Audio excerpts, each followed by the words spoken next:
صلي على سيدنا محمد طب القلوب ودوائها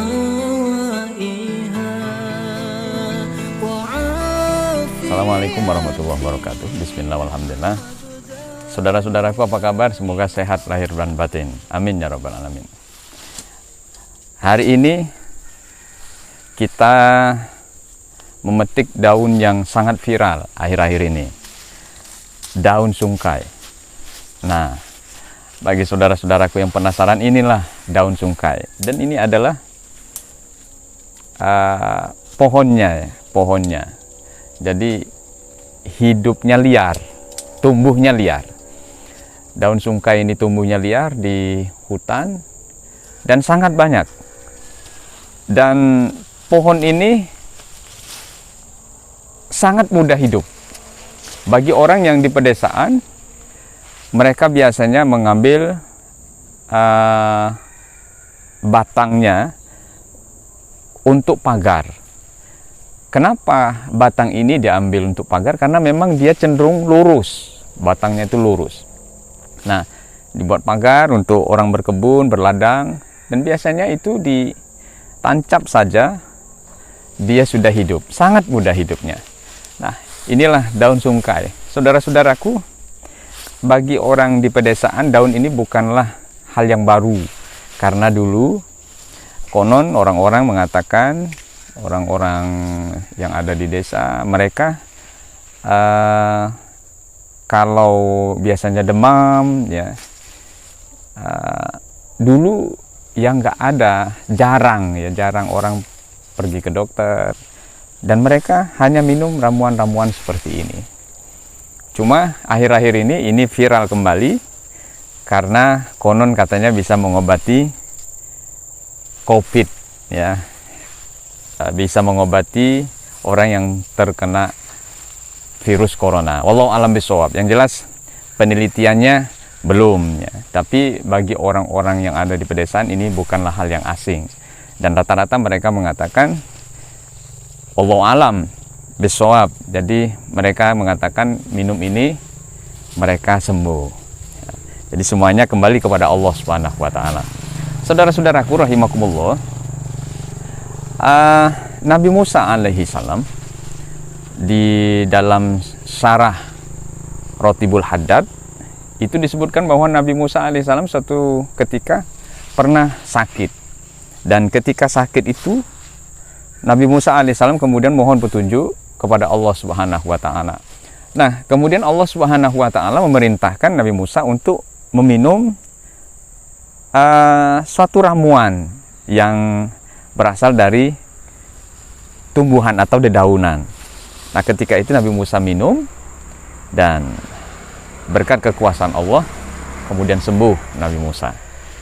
Nah, di saat yang lain kemudian Nabi Musa kembali sakit dengan penyakit yang sama. Tanpa berpikir panjang, kemudian Nabi Musa alaihissalam mengambil kembali ramuan itu, daun itu, kemudian dia minum. Ternyata Nabi Musa tidak sembuh seperti yang dulu, bahkan tambah parah penyakit yang dideritanya. Kemudian Nabi Musa alaihissalam munajat kepada Allah, ya Allah, bukankah pertama kali dulu engkau memerintahkan aku untuk meminum ramuan ini, dan saat itu aku sembuh, tapi kenapa sekarang aku tidak sembuh minum ramuan ini, bahkan aku tambah parah? Nah, saat itu Allah Subhanahu wa taala berfirman, wahai Musa, wahai hambaku, ketahuilah bahwa ketika pertama kali engkau meminum ramuan itu, engkau bersandar sepenuhnya kepadaku. Engkau benar-benar memohon kepadaku. Niatmu karenaku, karena kekuasaanku, karena kebesaranku. Saat itu aku menyembuhkan penyakitmu. Tapi saat ini, wahai hambaku, engkau minum ramuan itu, tidak sepenuhnya bersandar kepadaku. Engkau justru bersandar kepada ramuan yang engkau minum itu. Dan engkau dalam waktu yang sama melupakan kekuasaanku, kebesaranku.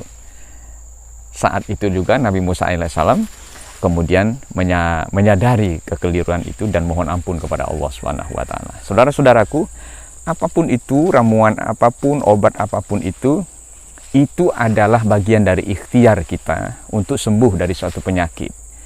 Dan yang paling penting adalah yang menyembuhkan segala penyakit yang kita derita adalah Allah Subhanahu wa taala. Silakan kita mau minum ramuan apa, obat apa, tapi jangan lupa niatkan karena Allah Subhanahu wa taala dan sadar sesadar-sadarnya bahwa yang menyembuhkan sepenuhnya adalah Allah Subhanahu wa taala.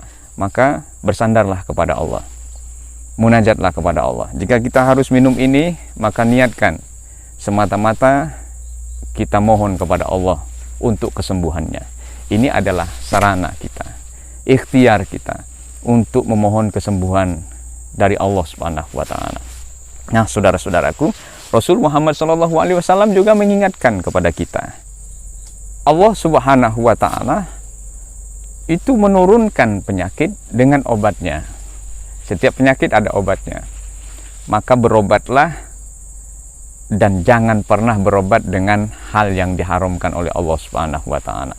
Innallaha anzalad da' wad dawa wa ja'ala likulli da'in dawa. Fatadawau wa la tadawau bil haram. Semoga kita senantiasa bersandar kepada Allah Subhanahu wa taala.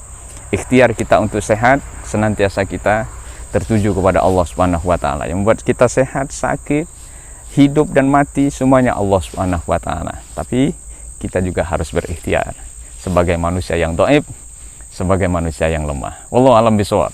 Semoga menjadi ilmu yang bermanfaat dan alam yang luas, alam yang luar biasa, ciptaan Allah Subhanahu wa taala, tidak ada yang Allah ciptakan dengan sia-sia. Pasti ada manfaat, pasti ada hikmah di balik itu semuanya. Semoga ini semuanya membuat kita ingat akan kekuasaan Allah Subhanahu wa taala. Wassalamualaikum warahmatullahi wabarakatuh.